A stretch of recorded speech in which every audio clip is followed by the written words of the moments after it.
어디서부터 어떻게 설명을 해야 좋은지 운을 띄우는 것만으로도 시간을 한참 쏟아부은 것 같아요. 우리 아주버님 부부는 조금 이상했어요. 아니, 이렇게 시작을 하는 게 맞나 싶은데 정말 이상했어요. 저희 형님이 아이에 대한 집착이 어마어마한 사람이었거든요. 근데 아주버님은 영 딴판이었어요. 형님과는 다르게 오히려 아이를 귀찮아하는 성향이었다고나 할까요? 그러니까 우리 부부가 결혼을 한 게 아주버님 결혼 3년 차일 때였는데 그때까지 아주버님 내에는 아이가 없었어요. 그게 또 아주버님이 하는 일과 밀접한 상관관계가 있긴 했는데 아주버님은 무역회사에 다니고 있었거든요. 근데 주 거래처가 해외였고 해외 주재원으로 나가는 일이 잦았어요. 우리 형님이랑도 일본에서 만나서 연애를 했고 결혼을 한 것으로 알고 있었고요. 그러다 보니까 1년은 한국에 1년은 해외에 이런 식으로 자주 해외 지사에 나가서 생활을 하고 있었기에 1년 동안 한국에 나와 있을 때 살 집 구하기가 애매해서 시댁에서 지내거나 형님네 친정에서 지냈다고 하더라고요. 저희 부부가 결혼을 하기 전에 형님네는 1년은 한국에 있다가 1년은 또 일본에 그다음에 1년에는 중국에서 지냈기 때문에 남편과 연애를 할 당시에도 형님네를 마주칠 일은 없었어요. 뭐 같은 동네에 살아도 명절에나 한번 볼까 말까 한 사이들도 많은데 더군다나 해외에 떨어져 있었으니 더욱 볼 일이 없었지요. 그러다가 저희 부부가 결혼을 해서 신혼집 살림을 텄는데 그때 때마침 아주버님이 한국에서 1년을 지내게 된 거예요. 그때 우리 부부에게 진짜 큰 축복이 일어나게 되었습니다. 결혼한 지 6개월 차가 되었을 때 제가 형님보다 먼저 임신을 하게 된 것이었어요. 하지만 축하도 잠시 저는 조금 눈치가 보였어요. 형님이 아이를 엄청나게 이뻐하는 걸 제가 그 잠깐 사이에 눈치를 챌 정도였는데 형님네는 아이가 생기지 않고 우리한테만 아이가 생겼으니까요. 거기다가 우리가 둘째내잖아요. 얼마나 눈치가 보였겠어요. 거기다가 시부모님은 제가 아이를 가졌다고 경사 났다고 엄청 좋아하셨었거든요. 당연하겠죠. 첫째네 부부가 결혼을 하고도 시간이 흘렀는데 아이 소식이 없었으니까요. 동서 너무 좋겠다. 임신이라니. 나도 아이를 엄청 예뻐하잖아. 아이 가지고 싶은데 우리는 영 소식이 없네. 그래도 노력하다 보면 생기겠지? 아유, 네, 형님, 그럼요. 저도 아이를 가질 거라고 예상을 전혀 못했었는데 갑자기 이렇게 생겨서 어안이 벙벙해요. 형님도 너무 스트레스 받지 마시고 마음 편안하게 먹으시면 아이가 생길 거예요. 우리 나이가 이제 마흔에 가까워지는데 정말 어디 클리닉이라도 다녀야 하나 싶고.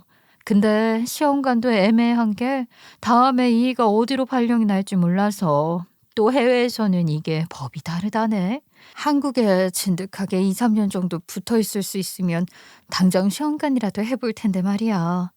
아직 다음 발령지 나기까지 6개월 정도 남지 않았어요? 천천히 고민해 보세요. 시험관 한 방에 아이가 생기는 경우도 있대요. 결혼 생활 3년 차인데 아직도 자연 임신이 안 되었는데 생길 수 있을까? 아유, 저희가 내 마음을 아나 몰라. 자기는 아이 없이 평생 이렇게 살고 싶다고 하대. 아이 생기면 발령지 받는 것도 신경 써야 하고 어느 나라에 어떻게 갈지 모르니까 걱정이라면서 평생 둘이 살자는데 아이가 있는 거랑 없는 거랑 또 다르잖아. 형님, 조바심을 너무 가지면 생길 것도 안 생긴대요. 마음 편안하게 먹고 노력해보면 되죠. 저도 임신하는데 좋다는 게 있으면 형님부터 챙길게요. 그래, 고마워. 내가 그래도 동서가 먼저 임신했다고 하니까 조금 질투가 났는데 동서가 이렇게 말을 해주니까 좀 달리 보이네. 내가 조카를 위해서 또 열심히 몸에 좋다는 거 찾아봐야겠다. 임신한 우리 동서 나도 같이 챙겨줘야지. 둘 사이에서 태어난 아이가 얼마나 예쁠까? 형님이 괜히 질투를 할까 봐 걱정이 되었었는데 그래도 이해를 해줘서 너무 감사했습니다. 그렇게 제가 임신 5개월 차에 접어들었을 때 아주버님은 일본으로 다시 발령이 나게 되었고 형님이랑 아주버님은 일본으로 떠나게 되었어요. 근데 일본에 간지 5개월쯤 지났을 땐가 일본 지방에 큰 지진이 났는데 거기가 형님이랑 아주버님이 계시던 지역이었던 거예요. 저녁을 먹으면서 TV를 보던 중 우리는 엄청나게 놀라게 되었지요. 뉴스를 보니까 지진으로 인해서 피난민 행렬이 일어나기도 했다고 하고 하니까 당연히 걱정이 되지 않았겠어요? 저는 출산에 임박해 있었던 시기였는데 지진으로 인한 피해가 막 심하다고 하니까 깜짝 놀라서 걱정이 앞섰지요. 그 소식에 너무 갑작스럽게 놀라서 그런 걸까요? 자궁에 수축이 오면서 제가 예정일보다 2주 빠르게 출산을 하게 되었어요. 시댁은 정신이 없었나 봐요. 아주버님네 연락이 안 되고 저는 출산하고 막 어찌할 줄 모르시더라고요. 아무튼 산부인과에서 13시간 진통을 하고 겨우겨우 출산을 해서 어이없은 딸을 낳았는데 시부모님도 소식을 듣고 찾아오셨습니다. 근데 전혀 예상치도 못하게 아주버님네랑 같이 오신 거예요. 저는 당연히 두 번 놀랐죠. 아니, 형님, 여기는 어떻게 오셨어요? 아니, 지진은 괜찮은 거예요? 피해는요? 피해는 별로 안 보셨어요? 방금 출산한 사람이 누굴 걱정하는 거야. 지진 때문에 우리도 집안이 난장판이 됐지 뭐. 일단 복구하는데 시간이 걸리고 당장 회사 일을 볼 수 없는 지경이라 한국으로 왔어. 한두 달 지나면 다시 일본으로 들어가야 해. 동서 고생했어. 아이 잠깐 얼굴 보고 왔는데 글쎄 딱 친탁을 했더라. 어쩜 이렇게 우리 남편이랑 서방님 얼굴이 보이던지 예뻐 죽겠더라. 저도 그렇게 생각해요. 눈이랑 콧대가 딱 그이 닮았죠? 낳고 나서 얼마나 웃음이 나던지 진통으로 아팠던 것까지 전부 까먹었다니까요. 정신은 없는데 애 울음소리가 얼마나 반갑던지요. 아이고, 제가 말이 너무 길었네요. 아니야, 아니야. 출산 후기 생생하고 재미있는걸. 아유, 부럽다, 동서. 나도 얼굴 보고 우리 아이라고 해도 믿겠다 싶을 정도로 친탁해서 깜짝 놀랐다니까. 덕분에 아버님이 날아갈 듯 좋아하시더라. 어머님, 그쵸? 저 아버님이 무슨 춤이라도 추시는 줄 알았잖아요. 저도 빨리 아이를 가져야 할 텐데. 왜 또 재수 씨 축하하러 와서는 우리 아이 이야기를 꺼내고 그래? 나는 아이 가지기 싫다니까. 어머니 아버지, 그래도 손녀딸 하나 생겼으니까 저희한테 아이 기대하거나 그러지 마세요. 무슨 옛날 사람처럼 장남이 장손을 낳아야 한다 그런 거 생각하시는 거 아니죠? 저는 지금처럼 평생 해외 돌아다니면서 자식 걱정 없이 마누라랑 둘이 살고 싶어요. 불효 저지르겠다는 말을 이렇게나 쉽게 하니. 자식이 있으면 또 다른 복이 찾아오는 거라 그렇게 말을 하는데 아유 어쩜 장남이라는 게 자식 낳을 생각이 없다고 이리 딱 잘라 말을 하니. 내가 너네 아이 가지라고 한약도 해주고 영양제도 그렇게 사줬는데 어찌 엄마 마음 하나 모르고 그런 말을 할 수가 있어. 거기다가 우리 맏며느리가 아이를 얼마나 가지고 싶어 하는지 알면서 너는 눈치도 없게 와이프 앞에서 그런 말을 하고 그러니? 아, 이 사람이 원하든 말든 저는 안 원하니까 그런 거죠. 그러니까 앞으로 그런 거 챙기지 마시라고 이렇게 이야기하는 거잖아요. 저희 부담돼요. 특히 저는 정말 아이 가지고 싶은 마음 없어요. 좋은 아빠가 될 자신도 없고요.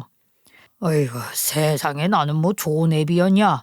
자식 키우다 보면 정이라는 게 붙어서 너도 모르게 좋은 애비라는 칭호가 붙는 게야.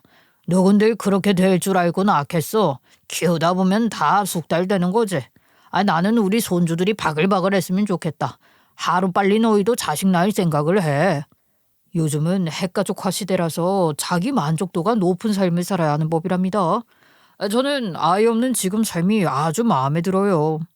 여보, 아니 나는 아이를 얼마나 원하는지 알면서 그렇게 말을 하고 그래. 어머님 아버님 말씀 틀린 거 하나 없어. 우리도 조금만 노력해보자. 아이 낳고 나면 신경 안 쓰이게 하겠다니까. 왜 이래? 이미 다 말 끝난 거 아니었어? 아, 나는 싫어. 아이가 있는데 어떻게 신경을 안 쓰고 살아. 같이 살면 눈길을 줘야 하는 법인데. 아무튼 재수 씨 아이 낳은 거 고생했고 축하해요. 내가 적지 않게 돈 봉투 준비했으니까 육아용품 사는데 쓰고. 아, 감사합니다. 솔직히 너무 눈치 보이더라고요. 시부모님이고 형님이고 전부 손주 아이 타령하는데 아주버님이 찬바람 쌩쌩 불게 아이 생각 없다고 딱 잘라 거절을 하니까요. 민망할 정도였다니까요. 아이를 방금 낳고 온 제 입장에서는 이러지도 못하고 저러지도 못하고 얼마나 신경 쓰였겠냐고요. 거기다가 시아버지께서 손주 바글바글하게 낳으라고 말을 하는데 아주버님이 안 낳겠다고 하면 저한테 그 짐을 다 짊어지라는 거랑 뭐가 다르냐고요. 오죽하면 우리 남편도 괜히 제 눈치를 보더라니까요. 아무튼 뭐 그렇게 2박 3일 입원하고 조리원에 가는 날이 되었는데 우리 남편은 출근을 했단 말이죠. 당연히 시부모님이 오시려나 했는데 형님이 온 게 아니겠어요, 글쎄. 저는 너무 당황했어요. 다른 사람도 아니고 형님이 오시다니 상상도 못했으니까요. 뭘 그렇게 놀라. 내가 오겠다고 했어. 어머님하고 아버님 와봐야 동서 챙기겠어? 아이 보느라 정신 놓으실 텐데. 서방님도 출근했다며. 근데 동서네 친정 식구들이 올 거라고는 생각 못했네. 이왕 온 거 조리원까지 같이 가자. 여기서 얼마나 걸린댔지? 걸어서 5분 정도 걸린대요. 지금 막 속삭이랑 겉삭이랑 신생아실에 보냈으니까 곧 아이 올 거예요. 동서 몸도 힘들고 온뼈가 다 벌어져서 아플 텐데 애는 내가 안고 갈게. 짐은 동서 친정 식구들이 들면 되겠다. 그렇게 말을 하더니 곧 올라오는 아이를 형님이 쏙 채가는 게 아니겠어요? 우리 친정 부모님도 아이가 보고 싶어서 오신 건데 형님 냅다 안고 가니까 이러지도 못하고 저러지도 못하고 기가 막히다는 듯이 형님 뒤통수를 보시더라고요. 솔직히 저도 좀 그랬죠. 우리 부모님 이럴 때 아니면 언제 아이 진득하게 보겠나 싶었거든요. 왜냐면 시댁에서 첫 손주니까 매일매일 보고 싶다고 노래를 부르셨거든요. 게다가 우리 집을 시댁에서 거의 80% 해준 거라서 언제든지 집에 찾아가도 되겠지 하는 마음을 가지신 분이라 우리 친정 부모님이 아이 보러 오는 것도 눈치를 좀 보실 거라고 생각을 했고요. 그래서 제가 일부러 오늘이라도 실컷 안아보시라고 일부러 멀리 사시는 친정 부모님 부른 건데 형님이 저럴 줄 누가 알았겠냐고요. 우리 친정 부모님이 대중교통 타고 2시간 떨어진 거리에 살고 계셨거든요. 그러니까 자주 우리 집에 찾아오시는 것도 힘든 상태였단 말이죠. 기껏 시간 내서 오신 건데 죄송스럽더라고요. 저 형님, 저희 친정 부모님께서 멀리 사셔서 오늘 겨우 시간 내서 저희 아이 얼굴 보러 오신 거거든요. 혹시 형님이 짐을 좀 들어주시고 아이는 저희 친정엄마가 안고 가도 괜찮을까요? 어? 나도 이제 곧 일본으로 돌아가면 우리 조카 얼굴 보기 힘들어서 일부러 찾아온 건데. 그래도 친정 부모님은 같은 대한민국에서 사니까 보고 싶으면 시간 내서 보러 오시면 되잖아. 나도 조카 얼굴 좀 진득하게 보고 가게. 이해 좀 해주실 수 있죠? 원래 내리사랑이라고 하잖아요. 저도 아이가 없어서 그런지 조카가 꼭 제 자식 같고 그러네요. 여기서 5분 거리라는데 그 정도 양해도 못 해주시는 건 아니죠? 이렇게 당당하게 우리 부모님한테 그렇게 이야기를 하는데 솔직히 우리 부모님 걷다 대고 싫은데요? 라고 말하실 수 있는 성격이 아니었거든요. 그래서 알겠다고 실컷 보시라고 이야기를 하는 게 아니겠어요? 저는 착해 빠진 우리 친정 부모님의 대답에 답답함을 느꼈죠. 우리 친정 부모님도 그거 5분 보겠다고 2시간을 달려오신 건데 아휴 그래도 어쩌겠어요. 형님이 둘째내가 먼저 아이 가졌다고 질투하지 않고 저렇게 내 새끼를 예뻐해 주신다는데 그냥 감사합니다 하고 생각해야겠다 했어요. 아무튼 조리원에 들어갔는데 말이죠. 그때부터 형님의 이상한 집착이 시작될 거라고 누가 생각을 했겠냐고요, 글쎄. 아니, 조리원에 면회 시간이 매일 2시간이 있었거든요. 근데 우리 친정 부모님도 제가 2주간 조리원에 있는 동안 딱 2번 왔고 시부모님도 1번 오셨단 말이에요. 근데 형님이 12번을 올지 어떻게 알았겠냐고요. 심지어 그 2번도 말이에요. 우리 아이 보러 오겠다는 거 우리 친정 부모님이 오신다고 했다고 오지 말라고 미리 연락해서 안 오신 거라니까요. 그리고 제가 간 조리원에 캠이 달려 있었어요. 그게 뭐냐면 신생아들이 이제 누워 있을 거 아니겠어요. 그 침대에 1인 캠이 달려 있는 거예요. 그래서 실시간으로 우리 아이의 얼굴이나 자는 모습을 확인할 수 있는 캠이었는데 그걸 제가 시댁 단톡방에 올렸거든요. 그게 제 치명적인 실수였어요. 그때부터 형님한테 연락이 엄청나게 오는 거예요, 글쎄. 제가 쉬려고 온 조리원인데 쉴 틈이 없었다니까요. 아, 형님, 무슨 일 있으세요? 조리원에서 아이 면회하고 간 지 1시간밖에 안 지났는데 혹시 집에 무슨 일 생긴 거예요? 아니, 지금 우리 행운이가 글쎄 엄청 울고 있잖아. 배고픈 것 같은데 조리원 선생님들이 다 뭐하고 있길래 우는 행운이를 달래주지 않니? 방금 수유하고 갔는데 아마 잠투정하는 거라 그럴지도 몰라요. 그 선생님이 가시겠죠. 아니 애가 벌써 2분째 울고 있다고. 저러다가 목이 상처라도 나면 어떡하니? 아유 동서가 내려가 봐. 내려가서 애 좀 안고 달래. 저 지금 남은 거 유축하고 있어서요. 유축 끝나고 내려가 볼게요 그럼. 지금 동서 유축이 중요해? 행운이가 우는 게 먼저지.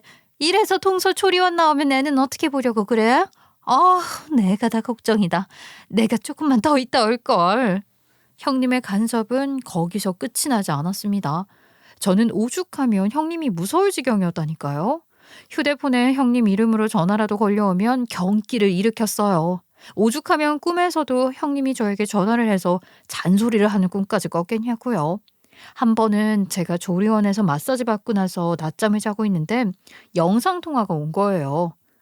아, 형님, 저 낮잠 자는 중이었는데 또 무슨 일 있어요?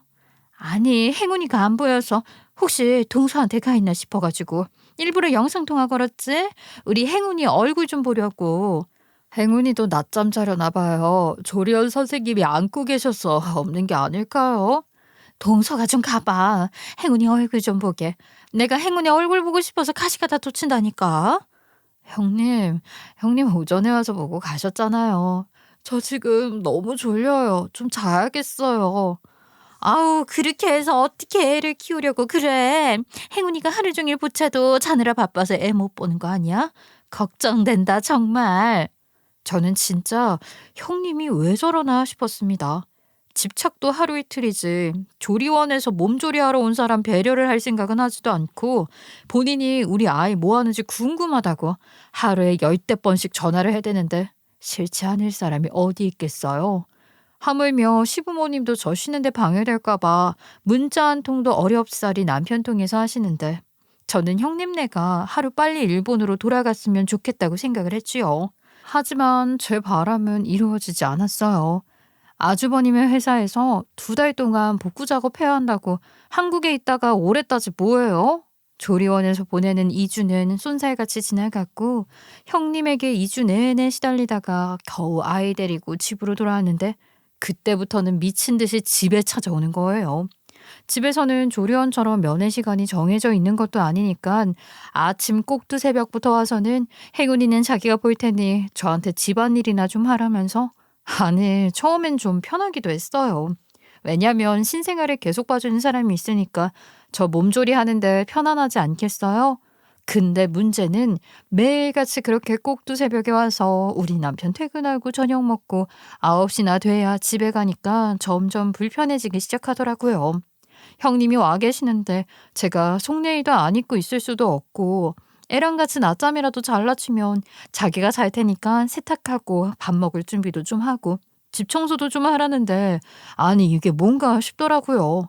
우리 남편도 처음에는 도우미 부를 돈 줄었다고 좋아하더니 글쎄 형님이 집에 안 가고 그러고 있으니까 지도 불편한 거죠. 집에 와서도 옷 차려입고 있어야 하고 자기가 애 보고 싶어도 형님이 끌어안고 안 보여주니까 점점 짜증을 부리더라고요. 아이 형수 매일 이렇게 우리 집에 와 있으면 형은 누가 챙겨요? 형수가 매일 와 있으니까 제가 집에서 편하게 쉬지도 못하겠고요. 이제 그만 오세요. 우리 와이프도 아이랑 시간 보내고 싶고 저희 장모님도 오고 싶어 하시는데 형수가 와 있으니까 오지도 못하시고요.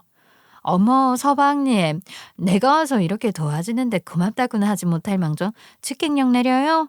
너무하네. 내가 돈 달라고 한 것도 아니고 내 조카 이뻐서 오겠다는데 왜 그래? 내가 동생이 있는 것도 아니고 유일한 조카인데 관심 좀 주겠다는데 왜 싫다 그래요? 내가 언제 사돈댁대로 오지 말랬어요? 참나. 그리고 애 아빠가 되어서 집에서 한 게 뭐가 있다고 불편하대? 방에 들어가서 휴대폰만 내내봐 놓고. 아이, 그거야. 제가 행운이랑 놀고 싶어도 형수가 꽉 잡고 안 놔주니까 어쩔 수 없이 할 게 없어서 방에 들어간 거죠. 집 청소라도 하던가 아니면 동서 마사지라도 해주던가 부부간에 시간 보내라고 내가 배려해준 것도 모르고 너무하네. 저도 행운이랑 시간 보내고 싶다니까요. 그리고 집이 이렇게 깔끔한데 무슨 청소를 더 해요? 먼지는 10분만 지나도 쌓여요. 우리 행운이가 먼지 먹여서야 되겠어? 그리고 언제까지 태명으로 행운이라고 부를 건데? 이름도 지어야죠. 그래서 내가 생각해둔 이름이 있는데. 네? 이름을 생각해 두셨다고요? 형님 그건 좀 아이 이름은 저희 부부가 상의해서 지으려고요. 마음만 감사하게 받겠습니다. 내가 생각해 두었다니까 왜 듣지도 않고 거절부터 하고 그래?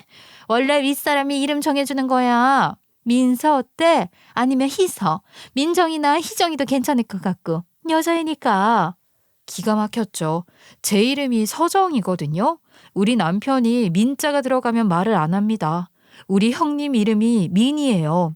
그러니까 제 이름, 지 이름 합쳐서 애 이름을 짓자는 거죠. 그 말을 듣고 안 황당할 사람이 어디 있겠냐고요.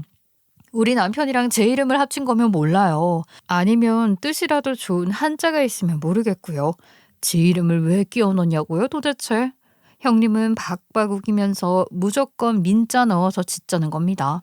아니 그리고 왜 지 이름이 앞에 오는데요? 기가 막혀서 원. 제가 아무리 생각을 해도 이건 선을 넘었다 싶더라고요. 그래서 딱 잘라 말을 했어요. 저희 이름은 양가 부모님께서 지어주시거나 아니면 남편이랑 저랑 철학관 가서 지으려고요. 그러니까 이름은 신경 안 쓰셔도 돼요. 칠생신고 곧 해야 하지 않어? 민서, 희서 이름 이쁘기만 하구만. 나는 아무튼 내 의견 좀 잘 들어줬으면 좋겠네. 아이고 우리 행운이 이제 뭐라고 부를까? 민서가 좋아, 희서가 좋아. 아이고 아이고 웃는 거 봐라. 그럼 민서라고 부를까? 민서야. 저는 진짜 형님이 또라이인 줄 알았어요. 아니 이 작태를 보고 또라이가 아니라고 생각할 사람이 몇이나 있겠어요. 제가 몇 번을 말을 해도 듣는 척도 안 하고 자기 하고 싶은 대로 박박 우겨대는데 진짜 말도 안 되는 거죠. 결국 우리가 철학관에서 이름을 받기로 했거든요. 우리 친정부모님은 이름 짓기 어렵다고 철학관 가라고 그래서 말이에요. 시부모님도 똑같이 부모가 이름 지어야 하는 거라고 그랬고요.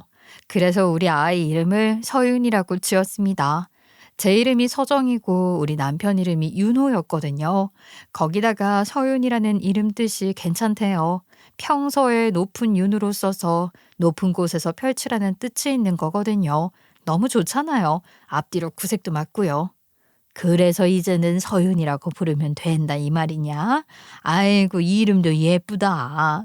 너희 두 사람 이름에 한자 뜻도 괜찮고 철학권에서 받아왔으니 사주팔자랑도 잘 맞을 거 아니냐? 서윤이가 뭐예요? 촌스럽게. 희서나 민서 같은 이름이 훨씬 예쁜데. 그리고 우리 행운이가 민서야 하고 불렀을 때 방긋 웃었다니까요. 이름을 그렇게 짓는 게 어딨어. 당신은 왜 조카 이름 짓는데 끼어들고 그래? 동생네가 알아서 잘 지어왔다는데 다들 예쁘다는데 당신만 왜 그래? 하나뿐인 조카니까 그렇지. 아휴 내가 오래오래 부를 수 있는 예쁜 이름을 지어왔는데도 들은 척을 안 하니? 이거는 나를 무시한다고밖에 생각할 수가 없네. 그럼 나중에 형님이 아이 낳으시면 민서나 희서로 지으세요. 그럼 되잖아요. 저희 아이는 서윤이라고 불러주시고요. 동서, 지금 나 아이 못 가진다고 꼽주는 건 아니지? 내가 낳을 수 있었으면 바로 낳아서 민서나 희서라고 지었겠지. 갑자기 히스테릭을 확 부리는데 다른 가족들도 당황해서 형님한테 왜 그러냐고 화내지 말라고 말리시더라고요. 저도 좀 솔직히 놀랐죠. 저에게 단 한 번도 큰 소리를 낸 적이 없는 형님이었는데 아이 이름을 저희 부부가 상의해서 지었다고 이렇게 화낼 일인가 싶은 생각도 들었어요. 아유 깜짝이야. 아유 놀라라. 아니 애들끼리 알아서 이름 잘 지었는데 첫째 네가 왜 그렇게 화를 내고 그러니. 둘째가 못할 말을 한 것도 아니고 저게 어떻게 아이를 못 가진다고 흉을 본 거라고 말을 하니. 네가 그렇게 마음에 들어하는 이름이 있으면 네 자식한테 주라는 건데. 어머님은 정말 못 느끼셨어요? 동서가 저를 무시하는 말을 한 거잖아요. 제가 맏며느리인데 아이 하나 제대로 낳지 못했다고 저를 무시하는 말을 한 거라니까요. 형님 아니에요. 오해 좀 하지 마세요. 어머님 말씀대로 형님이 너무 예쁜 이름이라고 하니까 형님 자식에게 주라고 한 것뿐이지 형님 무시할 의도가 있었던 게 아니에요. 그러니까 나한테는 아이가 없잖아. 정말 기분 나빠. 저 먼저 방으로 들어갈게요. 여기서 더 무시당하면 정말 속상할 것 같거든요. 그러면서 무슨 사춘기도 아닌데 방문을 쾅 닫고 들어가더라고요. 제가 너무 놀라서 눈치만 보고 있으니 시어머니가 제 손을 잡고 괜찮다고 해주셨어요. 아유 놀랐지? 너무 신경 쓰지 마. 제가 아직 아이가 없어서 그러는 게야. 네가 이해를 좀 하렴. 저러다가 화 풀리면 또 사과할 게다. 아휴, 자식이 뭐라고 정말. 재수씨, 미안합니다. 시간도 늦었는데 얼른 집에 들어가 쉬세요. 아주버님은 한숨을 푹푹 내쉬며 저희에게 슬쩍 축객령을 내렸고 저와 남편은 아이를 데리고 집으로 돌아왔어요. 그렇게 두 달이 훌쩍 가고 형님네가 다시 일본으로 들어가게 되면서 저도 이제는 편안해지겠구나 싶었습니다. 뭐 육아하는 게 쉽지는 않았지만 그래도 엄청 좋았어요. 그동안은 방해꾼 때문에 제 아이의 얼굴도 제대로 못 봤는데 형님이 없으니까 내내 볼 수 있게 되었잖아요. 어쩜 1분 1초가 아깝다는 듯이 보는데도 이뻐 죽겠더라고요. 우리 친정 부모님도 눈치 안 보고 오셨고 말이죠. 그렇게 몇 개월이 지나고 아주버님이 다시 한국에 들어오면 어쩌나 걱정을 했는데 지진 사태로 인해서 1년간 더 일본에 근무를 하게 되었다고 말을 하시는 게 아니겠어요? 그래서 오, 잘 됐다 싶었습니다. 그런데 그 행복도 잠깐이었어요. 그렇게 6개월이 지난 뒤에 갑자기 형님이 한국에 들어왔다고 연락을 하신 게 아니겠어요? 저는 깜짝 놀랐습니다. 그때 우리 아이가 8개월이었으니까 정신없었거든요. 아, 형님 한국에 들어오셨다고요? 아직 근무 기간 남아있지 않아요? 무슨 일로? 아니, 형님만 오셨어요? 나 시댁에 있을 거니까 거길로 좀 올래? 일주일 있다가 친정으로 갈 거거든. 형님네 친정은 평택이었어요. 우리 친정이 천안이라 멀지는 않았지요. 그래서 일단 시댁에 있다고 하니까 시댁으로 아이를 데리고 오랜만에 방문을 하게 되었어요. 아이도 보여드릴 겸 겸사겸사 갔는데 시댁에 가자마자 앉아있는 형님을 보고 저 완전히 식겁했잖아요. 딱 시댁에 들어갔는데 우리 형님이 배가 남산만하게 나온 채로 저에게 반갑다고 손을 흔들지 뭐예요? 어머, 형님, 임신하셨어요? 아니, 몇 개월인데 배가 벌써 이렇게 나왔어요. 저 정말 꿈에도 생각 못했어요. 아, 너무너무 축하드려요. 그렇게 아이 가지고 싶어 하셨었는데 정말 잘 됐어요. 미리 말을 해주셨으면 제가 선물이라도 사왔을 텐데 어쩜 이렇게 꽁꽁 숨기실 수가 있어요? 나도 몰랐지 뭐야. 글쎄, 나랑 남편이랑 한국에 2달 들어와 있을 때 아이가 생겼나 봐. 지금 7개월이거든. 일본에 가서야 임신한 걸 알았다니까. 입덧도 없어서 몰랐어. 미리 말을 해줄까 생각도 해보긴 했는데 내가 우리 동서 놀라는 모습이 보고 싶어서 입이 근질거려도 꾹 참았지. 어때? 서프라이즈 성공이야? 완전 성공이에요. 어머나, 진짜 형님. 제가 다 눈물이 날 것 같아요. 너무 감동적이다. 아이 성별은요? 그럼 산부인과는 어디로 다니고 계신데요? 뭐 필요한 건 없으세요? 아, 내가 친정으로 갈 거라서 평택에 있는 산부인과로 다니려고. 임신하니까 우리 엄마 옆에 있고 싶은 거 있지? 성별은 아직 몰라. 일본에서는 아이 성별을 안 알려주더라고. 필요한 건 내가 아직 모르겠네. 어머나 세상에. 그럼 육아용품도 하나도 준비 못 하셨겠어요. 제가 출산할 때 필요했던 것들 적어둔 거 있는데 좀 알려드릴까요?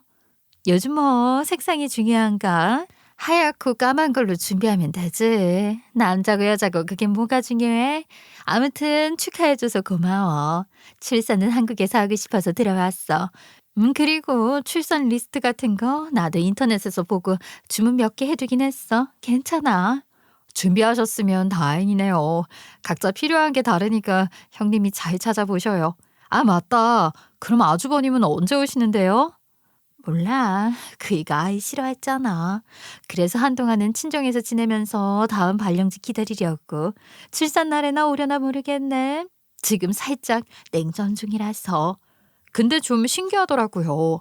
몇 년째 아이가 안 생겼었는데다가 시험관 운운하던 사람들이. 그리고 아주버님이 아이라면 학을 뗐잖아요. 심지어 냉전 중이라고 하는데 어떻게 그 시간을 버티다가 이제야 한국에 들어온 건지도 궁금했어요. 거기다가 아주버님은 우리 아이 보러 온 것도 손에 꼽히거든요.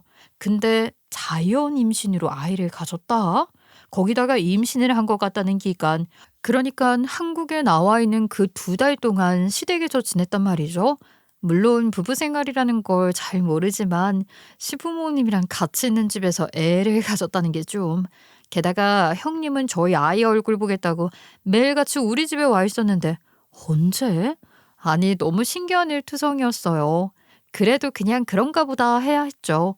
제가 뭐 일일이 트집 잡아서 언제 임신했냐고 물어보는 것도 웃기잖아요.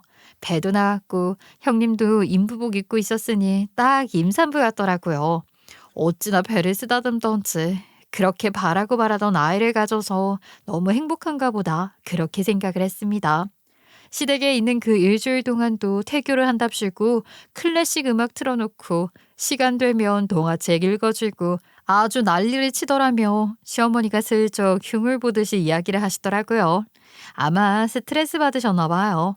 하긴 저도 태교한답시고 저렇게까지 유난을 떨진 않았으니 시어머니의 마음도 이해가 갔죠. 형님, 근데 출산은 여기 근처 병원이 더 낫지 않아요? 친정에 가 계신다고 해도 그래도 서울 산부인과가 더 좋잖아요. 조리원도 그렇고. 평택도 좋아. 평택에 내가 알아본 산부인과 있어서 거기로 다니려고. 조리원은 글쎄 굳이 가야 하나 싶고 그래. 나는 그냥 친정에서 친정엄마가 조리해줘도 되거든. 근데 좀 이상했어요. 제가 임신을 했을 때 저한테 조리원은 필수라고 그렇게 난리를 치던 형님이 조리원을 안 간다고 하니까 말이에요.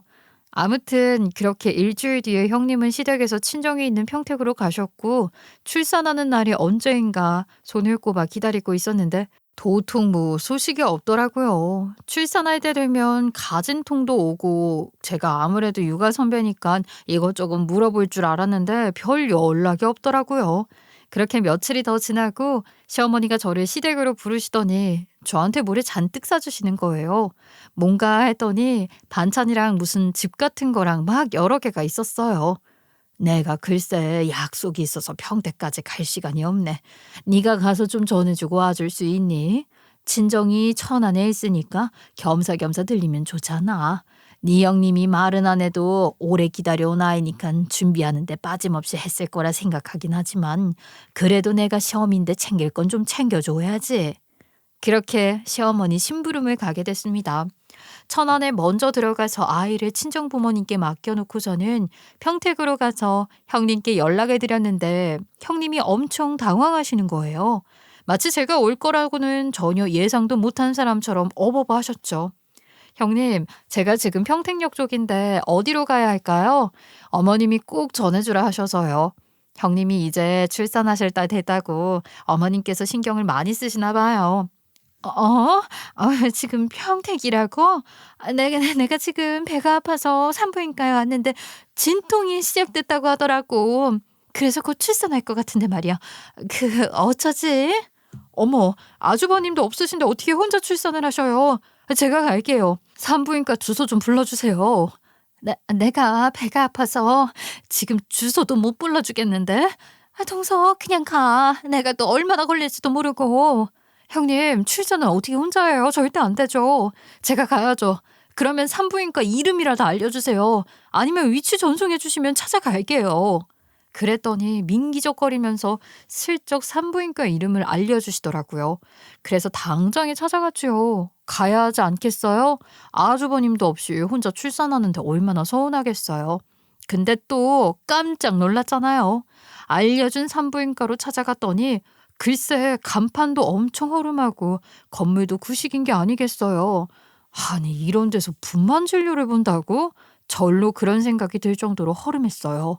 거기다가 형님이 엄청 오랜 시간을 기다려온 아이였잖아요. 그런데 이렇게 후진 산부인과를 다닌다는 게 또 이상한 거죠. 물론 의심이 의심을 낳는 법이라고 하긴 하지만 하나둘 핀트가 어긋나니까 죄다 이상해 보이는 거예요. 저 같으면 서울에서도 엄청 유명한 산부인과 가서 진료 보고 애 낳을 것 같은데 말이죠. 거기다가 우리 형님이 나이가 40이니까 노산이라면 또 노산 아니겠어요? 겨우겨우 생긴 아이에다가 노산이라서 위험할지도 모르는데 이런 데서 애를 낳는다는 게 도무지 이해가 가지 않았습니다. 아무튼 산부인과까지 겨우 찾아갔더니 입원실도 몇 개 없는 진짜 작은 산부인과인 거예요. 거기다가 저에게 대기실에서 기다리라고 하고는 간호사도 퉁명스럽게 대꾸조차 해주지 않고 사라지더라고요. 보통은 진통할 때는 가족들이 옆에 있을 수 있잖아요. 형님 얼굴을 보고 싶다고 했더니 보호자들은 들어가면 안 된다고 하더라고요. 무슨 감명 운운하면서 말이죠. 이상했지만 일단 시키는 대로 했습니다. 그리고는 일단 맞게 찾아오긴 했으니 시부모님, 남편 그리고 아주버님께도 알려야겠다 싶어서 전화를 걸기 시작했어요. 아주버님 국제번호를 몰라서 메신저 전화를 걸었는데 안 받으시더라고요. 시부모님과 남편한테 먼저 전화를 걸었고 시부모님도 약속 다 취소하고 오시겠다고 하시더라고요. 일단 저는 보호자 입장으로 거기 기다리고 있었습니다. 형님네 친정 식구들이 입원실 안에 있을지도 모르니까 저는 대기실에 얌전히 있었어요. 한참을 기다렸던 것 같은데 시간이 별로 안 지났더라고요. 그러다가 아주버님이 남겨진 부재중을 보고 저에게 전화를 주셨습니다. 재수 씨, 무슨 일이에요? 전화를 다 주고. 내가 이 일을 하고 있어서 휴대폰 확인 늦었네. 무슨 일 생긴 건 아니지? 무슨 일이 생겨도 아주 단단하게 생겼죠. 아주버님 빨리 연차든 뭐든 쓰고 한국으로 오셔요. 여기 평택에 있는 산부인과인데 형님 지금 출산 임박이에요. 진통이 몇 시간이나 갈지 모르겠지만 그래도 탯줄은 잘라보셔야죠. 형님이 2시간 전만 해도 멀쩡하게 전화 받으셨으니까 못해도 10시간은 걸릴 거예요. 초산이잖아요. 누가 출산을 해요? 우리 마누라 이야기하는 게 맞아? 네, 형님이요. 막달이신데 아주버님도 미리 대기를 하셨어야죠. 얼른 오셔요. 기국편이 빠른 게 있으려나 모르겠네. 그래도 출산할 때 남편이 옆에 있는 거랑 없는 거랑 엄청 달라요. 형님이 오랜 시간 기다려온 아이인데 꼭 오셔서 손 잡아주세요. 누가 지금 출산을 한다는 거야, 재수 씨? 내가 지금 제대로 듣고 있는 게 맞아? 아니, 지금 그 여자가 진짜로 출산을 하러 갔다고? 그 미친년 지금 어딨어? 당장 전화 바꿔봐요. 네? 미친년이라뇨? 아니, 아주버님, 왜 그러세요? 아주버님이 아무리 아이를 기다리지 않았다고 해도 설마 지금 형님 뱃속의 아이가 아주버님 아이가 아니신 건 아니죠? 네? 내가 진짜 돌겠네, 돌겠어. 아이, 우리 부모님도 알아요? 이년에 진짜. 어휴, 당장 갈 테니까 조금만 기다려요. 제일 빠른 비행기 타고 갈 테니까. 그러더니 전화를 끊더라고요. 아니 이게 무슨 일이야. 저는 멘탈이 아예 날아가는 듯 했죠. 제가 너무 사건을 키운 건가 싶은 생각도 들었어요. 아주버님은 뭐라고 정확하게 말을 해주지도 않고 시부모님에게도 연락을 했냐 당장 가겠다는 말만 남겨놓고 연락이 두절되어 버렸으니까요. 저는 이제는 형님 뱃속에서 어떤 아이가 태어날지 전전긍긍하기 시작했죠. 혹시 두 눈이 퍼런 아이가 태어나는 건 아닐까? 정말 걱정이 태산이었습니다. 눈 깜짝할 사이에 2시간이 더 지나고 시부모님이 도착하셨고 저녁 8시쯤엔 우리 남편도 산부인과로 왔더라고요. 일이 점점 커진다는 느낌을 받았어요. 제가 마치 대역죄인 잃은 기분이었다니까요. 아주버님도 비행기 탄다고 연락이 왔고 저는 정말 그 자리를 떠나고 싶은 생각이 간절했습니다. 하지만 일말의 희망을 가지고 저는 설마 형님이 바람을 피우진 않았을 거야. 스스로를 세뇌시키며 그렇게 온 가족이 손모아서 형님의 출산을 기다렸어요. 12시가 넘어서 다음 날이 되고서야 아주버님이 황당하다는 듯이 도착을 했는데 아니 더 어이가 없는 건 보통 출산을 하면 탯줄 자르라고 보호자 들어오라고 간호사가 부르잖아요. 그런데 그런 말도 없이 형님이 출산을 했다고 걸어 나오는데 너무 멀쩡하게 걸어 나오는 거예요. 이게 무슨 일인가 싶었어요. 아니 저는 출산하고 너무 아파서 잘 걷지도 못해서 침대로 이동을 했는데 너무 멀쩡하게 걸어 나오더니 애를 덥석 안는 거 있죠. 출산을 해보신 분들이라면 이 상황이 얼마나 황당한 상황인지 잘 아실 거라 생각합니다. 형님 고생하셨어요. 출산하느라. 어머 너무 예쁘다. 아들이에요? 딸이에요? 저는 나름 한시름 났죠. 태어난 아이가 노란 머리도 아니었고 푸른색 눈도 아니었고 딱 봐도 한국 아이였거든요. 형님이 바람을 피운 것은 아니겠구나 싶었어요. 아니, 내가 애 낳는 게 뭐라고 이렇게 온 가족이 다 출동을 했어? 아니, 당신도 왔어? 일본에서 일이나 하고 있지. 여기까지는 왜? 너 진짜 미친 거 아니냐? 이런 짓까지 해서 아이를 낳았다고 말을 하고 싶어. 그렇게 애를 키우고 싶냐고. 내가 재수 씨 전화 받고 얼마나 황당했으면 여기까지 비행기를 타고 날라왔겠어. 당신 진짜 제정신 아니야. 아니라고. 여보, 흥분하지 말고 우리 따로 이야기하자. 응? 시댁 식구들 다 놀라겠어. 저희 따로 이야기 좀. 따로 이야기를 하긴 뭘 해. 내 자식도 아닌 새끼를 내가 왜 키워. 이 산부인과 내가 고소할 거야. 어? 이런 짓을 하면서 사람을 기만해? 다들 제정신이야? 아니 이게 무슨 소리냐. 내 자식이 아니라니. 아니 어떻게 된 말이냐. 너 지금 어디서 아이를 임신해서 와서는 우리 아들 씨앗이라고 거짓말이라도 친 게야? 제 자식 맞아요. 이가 아이 생기고 나서 계속 부정을 하더니 여보 진정하고. 내가 진정하게 생겼어. 저 무정자증입니다. 아이 못 가진다고요. 6번이나 검사했는데 6번 다 무정자증 나왔다고요. 제 와이프 아니 이 미친년 임신한 적도 없어요. 배에다 무슨 임산부인 척 보이게 하는 복대 차고 임신한 척한 거라고요. 이게 다 무슨 소리야? 그러면 지금 이 아이는 누구란 말이냐? 뭐 하늘에서 갑자기 아이가 뚝 떨어져? 어? 이 병원이 그런 병원이라고요. 그렇게 아이 가지겠다고 목매달던 사람이 왜 이런 허름한 병원에 왔겠어요? 여기 미혼모들이 출산하는 그런 병원입니다. 병원 자체가 브로커들이 운영하는 병원이라고요. 미혼모들이 아이 낳자마자 불법으로 임신 못하는 사람들에게 입양하는 그런 병원이라고요. 자기 자식인 것처럼 출산한 것처럼 속여서. 그 말에 저는 악소리를 내고야 말았어요. 아니 바람 정도로 생각했지 임신 자체가 거짓말이었을 거라고 생각이나 했겠어요. 형님은 부들부들 떨면서 아이를 꼭 끌어안고 있었고 아주버님은 거칠게 아이를 친모에게 돌려주라고 삿대질을 했어요. 우리 시어머니는 거의 쓰러지기 일보 직전이었습니다. 어쩐지 이렇게 말도 안 되는 산부인과에 와서 아이를 낳는다 싶었죠. 거기다가 출산 방금 했는데 2다리로 걸어 나온다는 것도 어이가 없었고요.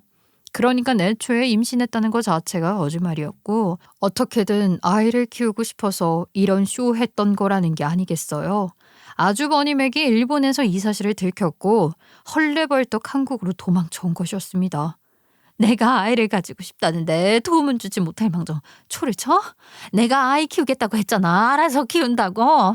우리 아이 가지고 싶다고 내가 몇 번을 말을 했는데 그거 하나 못 들어줘?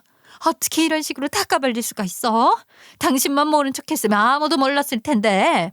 가뜩이나 아이도 싫고 키우기는 더더욱 싫은데 내 아이도 아닌 남의 아이를 키워? 당신은 미쳤어. 아주 단단히 미쳤다고. 그렇게 키우고 싶으면 이혼해. 이혼하고 혼자 키우라고. 내가 태어나자마자 탯줄 자르고 품은 아이야. 우리 아이라고? 내가 우리 아이라고 생각을 하고 키우겠다는데 당신이 그거 하나 이해 못 해주는 게 이상한 거지. 우리 피가 안 섞였는데 어떻게 우리 아이야. 나는 당신 같은 미친년이랑 더 이상 못 살아. 어머니 아버지 죄송합니다. 재수 씨에게도 미안하고 오랜 시간을 기다렸을 텐데 이렇게 다 같이 있는 자리에서 말을 하지 않으면 안 될 것 같았어. 당신에게는 이혼 서류 접수할게. 아이 열심히 키워. 나는 당신 같은 생각을 하는 사람이랑은 소름 끼쳐서 더 이상은 못 살겠으니까 내 자식도 아닌데 내 자식이라고 생각하고 이게 불법이지 뭐야. 이런 행위가 어떻게 합법이야. 당신은 지금 큰 범죄를 저지른 거라고 자각이나 하고 있어? 당신이랑 같이 키우고 싶은 거라고. 내 마음을 왜 몰라줘? 나 이렇게 버리지 마. 우리 같이 이 아이 마음으로 품어서 키우자. 응? 이 아이 우리 품으로 들어오지 않았으면 어디 고아원에 이름도 없이 버려졌을 아이라고. 불쌍하지도 않아? 우리가 맡아 키우면 되는데 이 아이가 불쌍하지도 않냐고. 싫다고. 불쌍하다고 해서 남의 아이를 내 자식으로 받아들이는 게 그렇게 쉬워? 정식으로 입양을 한 것도 아니고 뒤에서 브로커 시켜다가 이런 짓을 하는 게 떳떳한 거야? 맞아? 거기다가 내가 무정자증인데 어떻게 내 아이라고 생각하고 마음으로 품어 키워. 난 싫어. 싫으니까 너 혼자 알아서 해. 그렇게 아주버님은 산부인과를 떠났고 우리 남편이 따라 나섰어요. 형님은 아이를 꼭 끌어안고 그 자리에 주저앉아서 엉엉 울기 시작했죠. 시아버지와 시어머니도 가슴을 퍽퍽 내리치면서 떠나셨습니다. 저만 덜렁 남겨졌는데 형님이 저를 보면서 원망 섞인 말투로 이야기를 하시더라고요. 동서, 내가 그렇게 잘못했어? 내 아이 키우고 싶은 게 그렇게 잘못된 거냐고. 결혼 생활하는 동안 아이 가지고 싶다고 그렇게 말을 했는데 내 남편이 무정자일 줄 어떻게 알았겠냐고. 시부모님도 모르고 계시겠다. 숨기면 그만이라고 생각했는데 내가 그렇게 잘못한 거야? 내가 오죽하면 이랬겠어. 이거 다 동서가 망친 거야. 동서가 동네방네 말만 안 했어도 어떻게든 그이 설득시켜서 내 아이로 품을 수 있었어. 동서가 시부모님만 부르지 않았어도 우리 남편만 호출하지 않았어도 이럴 일이 없었다고. 네, 형님이 잘못하신 게 맞죠. 입양을 하실 거였으면 가족들 동의를 받고 심사숙고해서 결정을 하셨어야죠. 이렇게 혼자 결정을 해버리면 어떡해요? 형님, 마음 잘 추스르세요. 저도 가볼게요. 저 원망하지 마세요. 언젠가는 드러날 일이었고 아주버님도 아마 평생 설득 못하셨을 것 같아요. 아이를 가진 동서는 몰라 내 마음을. 나는 앞으로 어떡하라고. 그이 마음 돌려내. 동서가 돌려내라고. 형님, 때를 쓰실 걸 쓰셔야죠. 저는 몰라요. 형님이 저지른 일이니까 앞으로 형님이 알아서 수습하세요. 저는 목 놓아서 우는 형님을 두고 나왔습니다. 너무 소름 돋았거든요. 자기 아이를 가지고 싶은 삐뚤어진 욕망이 브로커를 통해서 신생아를 본인이 낳은 것처럼 꾸며서 입적을 시킨다니. 임신을 했다고 배에 복대까지 차가면서 그 짓을 했다는 게 아니겠어요? 저는 형님의 마음을 한 톨도 이해할 수가 없었어요. 삐뚤어진 마음으로 아이를 키워봐야 그 아이가 얼마나 바르게 성장할 수 있겠어요. 입양도 심사숙고해서 결정해야 하는 마당에 부부간의 동의도 없이 결국에 아주버님은 형님이랑 이혼을 하시겠다며 변호사를 선임하셨고 끝까지 죄가 없다고 아이를 같이 키우자고 매달리던 형님은 결국 유책 배우자가 되어 이혼을 당하게 되었습니다. 한동안은 시댁에 찾아와 울고불고 난리를 치고 저를 불러내어 도와달라고 울었다가 책임지라고 화를 내던 형님도 시간이 지나니 포기를 하시더라고요. 지금은 조용히 그 아이와 지내고 있는지 모르겠지만 저는 형님도 제발 정신을 차렸으면 하는 마음이 굴뚝 같습니다. 시부모님께서는 아주버님이 무정자증이라서 아이를 낳을 수 없는 몸이라 그동안 아이를 거부했다는 사실을 알게 된 이후에 이혼 준비하는 아주버님께는 아무런 말도 하지 않으시더라고요. 저는 가운데서 눈치껏 자주 시댁에 찾아가서 아이 재롱 보여드리고 있는 중입니다. 정말 소름 돋지 않으세요? 어휴, 뭐 아이를 입양하겠다고 처음부터 솔직하게 말을 했으면 달라졌을지도 모르지만 방법이 너무 잘못됐지요. 삐뚤어진 한 사람의 욕망이 어디까지 추락할 수 있는지 절절하게 보여주는 사건이었던 것 같아요. 두 번 다시는 제 인생에 이러한 일이 일어나지 않기를 바라며 아주버님께서도 이혼의 아픔을 잘 이겨내셨으면 좋겠습니다. 시부모님께서도 많이 힘든 시간이셨을 텐데 앞으로 제가 더 알뜰살뜰 보살펴야겠어요. 지금까지 제 이야기를 들어주신 구독자 여러분들께 오늘도 안녕한 하루를 보내길 바라며 이만 제 사연을 마치겠습니다. 감사합니다.